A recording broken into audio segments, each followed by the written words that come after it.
When people ask me about OMAD, one meal a day, they almost always begin with the wrong question. They ask, "Doctor, what is the perfect time to eat?" But the human body does not function according to perfect clock hours. It functions according to rhythm. If you truly want to understand how OMAD works for visceral fat loss and autophagy, you have to think beyond the clock and start thinking about biology. Before we go deeper, if you are new here, make sure you subscribe and turn on notifications so you don't miss future lectures. And stay with me until the end, because timing without context can lead you to do most things right while still missing the small details that matter most. OMAD is powerful for a simple reason. It creates a long fasting window. When you fast for most of the day, insulin levels drop. Stored glycogen begins to deplete. The body gradually shifts toward burning fat for fuel. At the same time, autophagy, the body's internal repair system that clears out damaged cellular components, begins to increase as nutrient signaling declines. This is why so many people experience fat loss and improved metabolic markers with OMAD. But here is what many overlook. The timing of that single meal interacts directly with your circadian rhythm. Your body is not metabolically identical. At 8, 0 inches the morning, 2, 0 inches the afternoon, and 8 at night. Hormones rise and fall. Digestive enzymes fluctuate. Insulin sensitivity changes throughout the day. Even your mental and emotional relationship with food shifts depending on the hour. So the real question is not simply whether OMAD works. The real question is, when does OMAD work best for you? To answer that, we have to start with your internal clock. Every cell in your body follows a roughly 2-4 hour rhythm, guided by light exposure and coordinated by a master clock in the hypothalamus. This internal timing system influences cortisol, melatonin, insulin sensitivity, digestion, and even how efficiently your mitochondria produce energy. In the morning, cortisol naturally rises. Many people hear the word cortisol and think stress, but morning cortisol is healthy. It helps wake you up.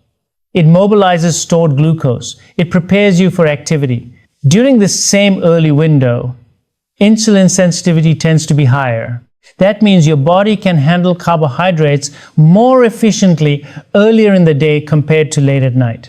As evening approaches, melatonin begins to increase. Insulin sensitivity gradually declines. Digestion slows slightly. The body shifts toward rest and repair. So when you think about OMAD, you must think about how that single meal interacts with this daily rhythm. If you eat at 9 a.m., you are eating during a period of higher insulin sensitivity and digestive readiness. If you eat at 2 p.m., you are still within a strong metabolic window with stable energy. If you eat at 8 p.m., you are eating when insulin sensitivity is lower and melatonin is beginning to rise, which can influence blood sugar control and sleep. Does that mean eating in the evening is wrong? Not necessarily. Metabolism is not only chemistry, it is also psychology and lifestyle. Autophagy increases during fasting. The longer the fasting window, the stronger the cellular repair signaling becomes. OMAD typically creates 22 to 23 hours without food, depending on how strict you are with your eating window. That extended fast supports fat oxidation and repair processes. But if you force yourself into a meal timing that constantly conflicts with your daily life, stress levels can rise. Chronically elevated cortisol can interfere with fat loss and sleep quality. So timing matters, but flexibility also matters. Let us begin with morning OMAD. This means eating your single meal somewhere between about 7 a.m. and 10 a.m., then fasting for the rest of the day. On paper, this aligns beautifully with circadian biology. Early in the day, insulin sensitivity is typically at its highest. Your muscles are ready to absorb glucose efficiently. The pancreas does not need to release as much insulin to manage the same amount of carbohydrates compared to late evening. From a metabolic standpoint, this is efficient. Morning cortisol is elevated, but that is not a problem. It is part of a healthy wake-up response. When you layer nutrition onto a system that is already metabolically active, digestion often works well. Gastric motility is strong. Enzyme production is responsive. If you are still listening, comment yes below so I know you are serious about learning this properly. And if this information is helpful so far, leave a like so more people can benefit. Now, think about fat loss and autophagy in this context. If you eat at 8 a.m. and then fast until the next morning, you create a very long overnight fasting period. Insulin remains low for most of the day and throughout the night. Glycogen stores are used up. The body spends many hours in fat-burning mode. Autophagy is supported because you are fasting during the natural nighttime repair phase. From a cellular repair perspective, early OMAD can provide a strong window for recovery. But physiology is only one side of the story. Psychology matters just as much. For many people, family dinners and social gatherings happen in the evening. If you eat at 8 a.m. and then sit at the dinner table every night without participating, that can create emotional stress. Over time, that stress can raise cortisol in a dysregulated way, disturb sleep, and increase cravings. There is also the issue of evening hunger. Ghrelin, the hunger hormone, often rises at times when you are used to eating. If you have eaten dinner at night for years, skipping it may feel far more difficult than skipping breakfast. That habitual evening hunger is not weakness. It is conditioning. Your body learns patterns. If dinner has always been your largest meal, ghrelin will rise in the evening because your brain expects food. When you suddenly remove that meal, the hunger can feel intense, even if physiologically you have enough stored energy. This is where many people give up on morning OMAD. Not because it fails metabolically, but because it feels socially and emotionally difficult. Energy patterns also play a role. Some individuals feel sharp, focused, and productive while fasting through the afternoon and evening after eating early. They report mental clarity and steady concentration. Others experience irritability, low mood, or mental fatigue by late afternoon when their only meal was in the morning. This is where chronotype becomes important. If you naturally wake up early, feel most alert in the first half of the day, and begin winding down by early evening, morning OMAD may align well with your internal rhythm. But if you feel more creative and energized later in the day, forcing an early meal may feel restrictive and draining. Sleep quality is another major factor. Eating early often improves sleep because digestion is complete long before melatonin rises at night. Insulin is low, the gut is resting, and the body can fully focus on repair. Many people who shift their main meal earlier report deeper sleep and fewer nighttime awakenings. So morning OMAD can be metabolically efficient, supportive of autophagy, and beneficial for sleep, but only if it fits your lifestyle and psychology. Now let us move to afternoon OMAD, which for many people becomes the most balanced option. This typically means eating your one meal somewhere between 12 p.m. and 3 p.m. By this point, your natural morning cortisol surge has already peaked and begun to decline. You are fully awake, body temperature is higher, cognitive performance is often strong. Insulin sensitivity is still relatively high in the early to mid-afternoon. It may not be quite as high as early morning, but it is significantly better than late evening. From a glucose control perspective, this is a favorable window. If you fast overnight, skip breakfast, stay hydrated, perhaps drink black coffee, and then eat at 1 or 2 p.m., you have already completed a long fasting period. Insulin has remained low for many hours. Glycogen stores have begun to drop. Fat oxidation is active. When you break your fast in the early afternoon, you refuel without colliding with rising melatonin later in the evening. This often results in steady energy and minimal disruption to sleep. Autophagy also fits well into this pattern. Autophagy rises during fasting, but it does not shut off instantly when you eat. It gradually decreases as nutrient signaling resumes. If you eat at 2 p.m. and finish by 3 p.m., you still have roughly 21 hours before your next meal. That provides a meaningful fasting window for cellular repair. You are not sacrificing much in terms of fasting duration compared to morning or evening OMAD. Psychologically, afternoon OMAD can feel sustainable. You can share a late lunch with colleagues or family. You are not skipping dinner entirely, but you're also not eating late into the night. Social flexibility increases adherence, and adherence, more than theoretical metabolic perfection, determines long-term results. When your eating window feels manageable, stress decreases, cortisol stabilizes, consistency improves. Hunger regulation also adapts over time. Ghrelin tends to rise at habitual meal times. If you consistently eat at 2 p.m., your body begins to anticipate food at that hour. Morning hunger often decreases after a couple of weeks of consistency. This is why I tell patients not to judge OMAD timing after just 2 or 3 days. Hormonal adaptation requires time. If you find yourself snacking late at night, comment hunger regulation below, because that pattern is often about conditioning, not true need. Now let us discuss exercise. If you train in the late morning, breaking your fast after your workout can feel natural. Physical activity enhances insulin sensitivity. Muscles are primed to absorb nutrients efficiently after training. Pairing a late morning workout with an early afternoon OMAD works very well for many individuals. You fast during the morning when mental clarity is often strong. Train before eating and then refuel strategically. By evening, digestion is mostly complete, which supports good sleep. Energy stability is often excellent in this window. You avoid the heavy feeling that can come from late night meals.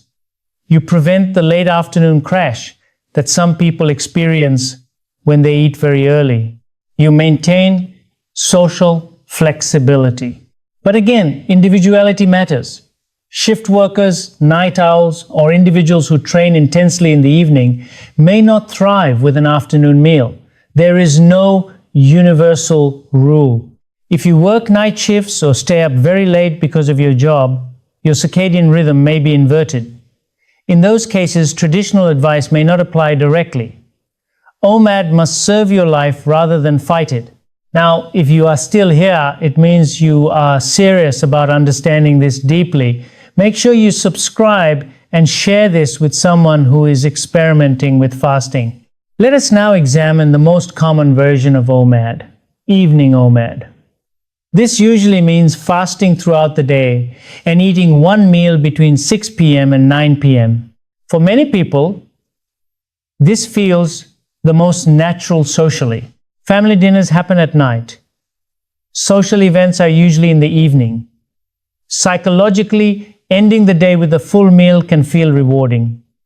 There is a sense of closure after completing work and responsibilities. But metabolically, evening OMAD has both strengths and weaknesses. As the day progresses, insulin sensitivity gradually declines. By evening, especially close to bedtime, the body does not handle glucose as efficiently as it does earlier. Melatonin begins to rise as darkness approaches, and melatonin and insulin signaling do not function optimally together. When melatonin is elevated, glucose tolerance decreases. This means the exact same meal eaten at 8 a.m. may produce a higher glucose response at 8 p.m. However, that does not automatically mean evening OMAD prevents fat loss. Remember, the strength of OMAD lies in the long fasting window. If you eat at 8 p.m. and then fast until the next evening, insulin remains low for most of the day. Fat burning increases during those long fasting hours.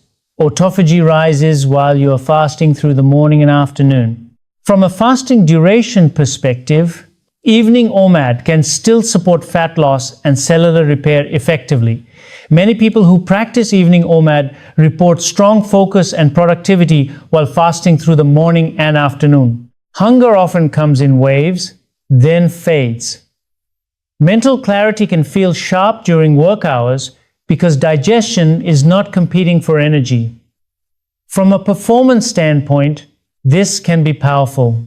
But we must talk honestly about sleep, because this is where evening OMAD can either work beautifully or create subtle problems. If the evening meal is very large, especially heavy in refined carbohydrates or sugary foods, blood sugar fluctuations during the night can disturb sleep. Heart rate may stay slightly elevated. The digestive system remains active when the body is biologically preparing for repair. For some individuals, this leads to restlessness or frequent awakenings. For others, it makes no noticeable difference. Biology is individual. The key variable is not just timing, but composition and portion size. Cortisol rhythms also matter.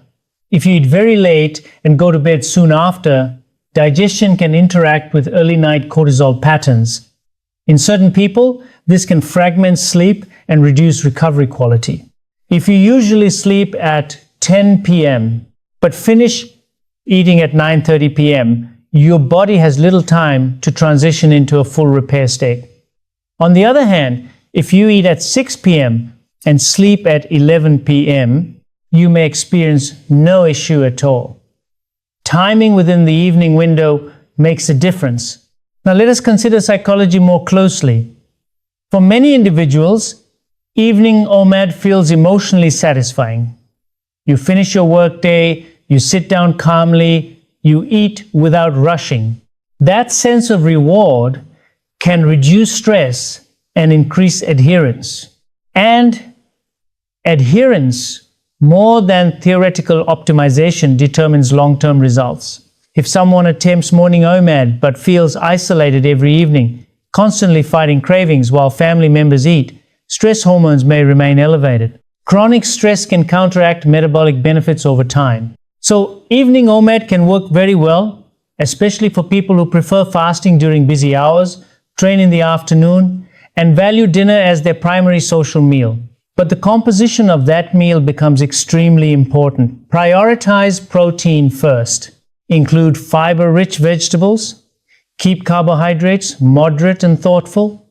Avoid heavy, highly refined sugars close to bedtime. When structured intelligently, evening OMAD can still support fat loss and metabolic flexibility.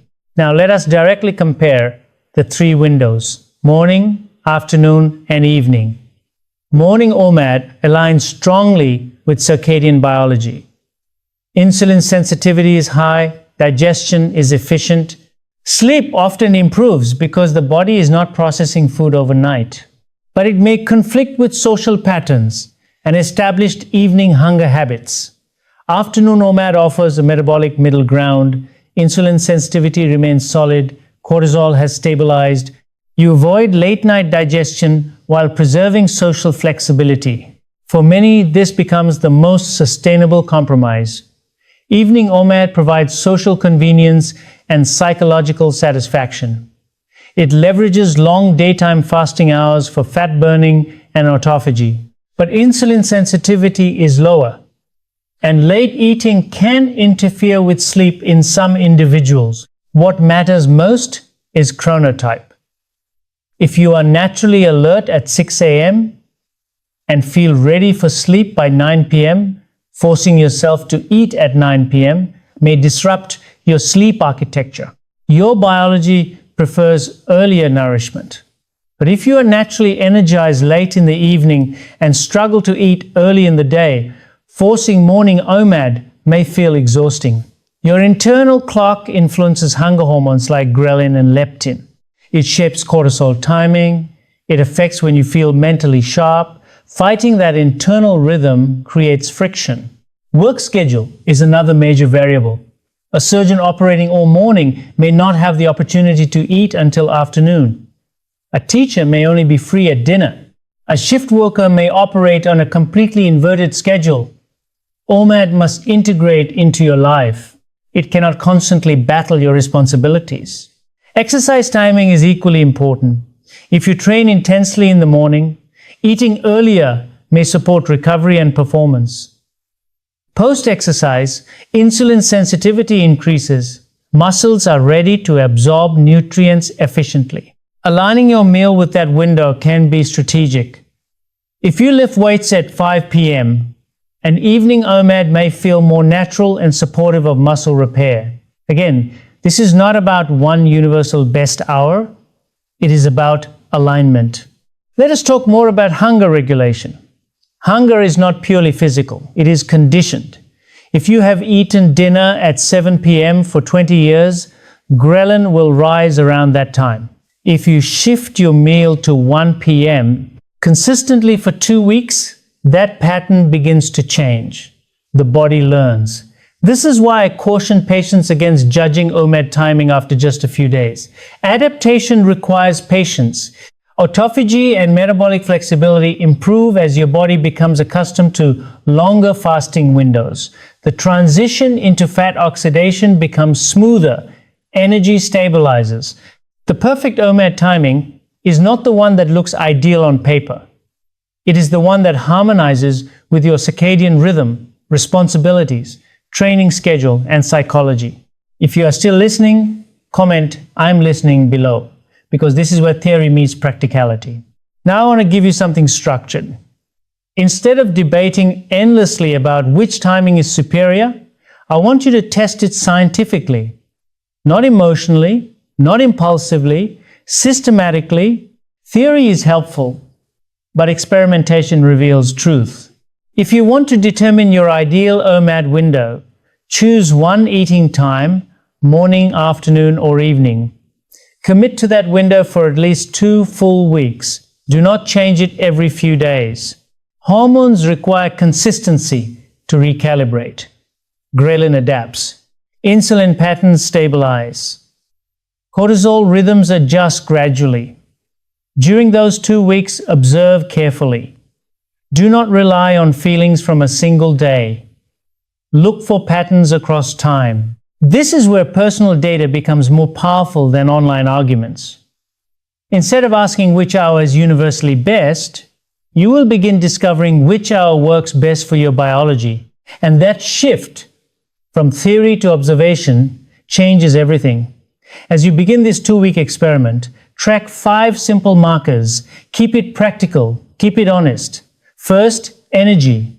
How do you feel in the morning, midday, and evening? Are you clear-headed or foggy? Calm or irritable? Stable or crashing? Do not look for perfection. Look for consistency. If your chosen meal timing leaves you feeling steady most days, that is meaningful data. Second, sleep. This is one of the most sensitive indicators of whether your meal timing aligns with your circadian rhythm. How quickly do you fall asleep? Do you wake up during the night? Do you feel restored in the morning? If your sleep becomes deeper and more continuous, your timing is likely supportive. If sleep becomes fragmented or restless, something may be misaligned. Sometimes it is the timing. Sometimes it is the meal, size, or composition. But sleep will always tell you the truth. Third, hunger. Is it predictable and manageable? Or are you battling intense cravings at a time that feels unsustainable? Remember, some hunger during adaptation is normal. Your body is learning. But constant agitation, irritability, or obsessive thoughts about food are signs of friction. Sustainable fasting should feel structured, not chaotic. Fourth, digestion. Is your meal comfortable? Do you feel bloated, heavy, or reflux at bedtime? Does digestion feel smooth and complete before sleep? Your gastrointestinal system follows circadian rhythms as well.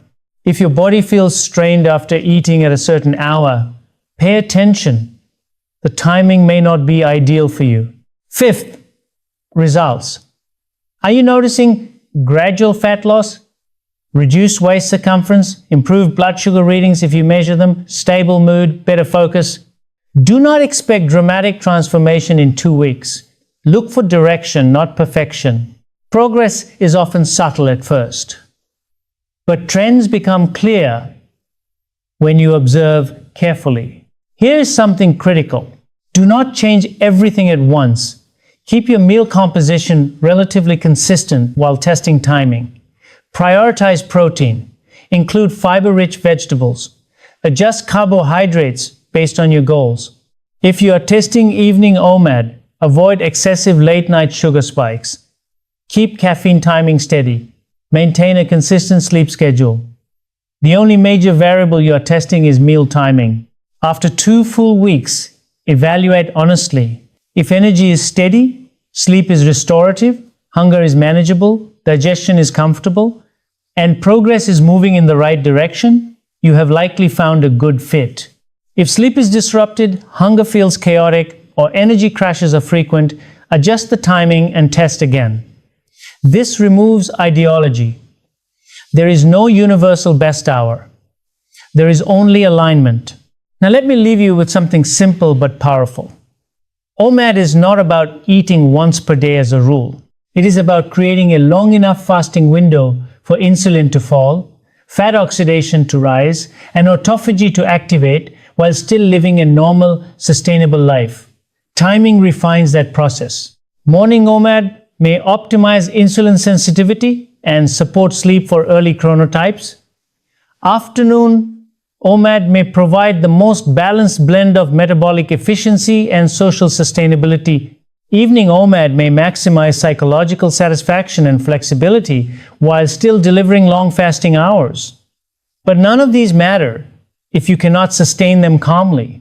Autophagy does not require perfection, it requires space. Fat loss does not require suffering, it requires hormonal consistency. Energy does not require constant stimulation, it requires metabolic flexibility, the ability to switch smoothly between glucose and fat as fuel. That flexibility develops through repetition and rhythm. If you constantly question your meal timing, change it every few days, abandon it when hunger rises briefly, or restart repeatedly, your body never fully adapts. Hunger hormones remain unstable. Cortisol patterns fluctuate. Insulin efficiency never settles. Sleep remains inconsistent. But when you commit to a rhythm and give your body time, something shifts. Ghrelin stabilizes. Cortisol follows a healthier curve. Insulin becomes more responsive. Sleep synchronizes over months, not days. I often tell my patients this: the best OMAD timing is the one you forget about. The one that fits into your work schedule without stress. The one that allows you to sleep deeply. The one that lets you enjoy your meal without guilt or urgency. The one that feels steady. Long-term metabolic health is not built on extreme biohacks. It is built on sustainable cycles. Eat, fast, repair, repeat. If you chose an OMAD window, support stable energy, calm focus, good digestion, restorative sleep, and gradual fat loss, then it is working. Even if someone online claims another hour is more optimal, your biology is individual. Test thoughtfully, observe honestly, adjust slowly. And once you find alignment, stop chasing perfection. Consistency will outperform optimization every time. That is where fat loss becomes steady. That is where energy becomes reliable. And that is where autophagy quietly does its work in the background without you obsessing over the clock. If you have stayed with me through this entire lecture, I genuinely appreciate your attention. Go to the comments and write, "I stayed till the end," and tell me the one insight that stood out most to you. I would truly like to hear it. And if this session helped you understand OMAD timing more clearly, subscribe, leave a like, and share it with someone who is experimenting with fasting. Take care of your body, respect your rhythm, and I will see you in the next lecture.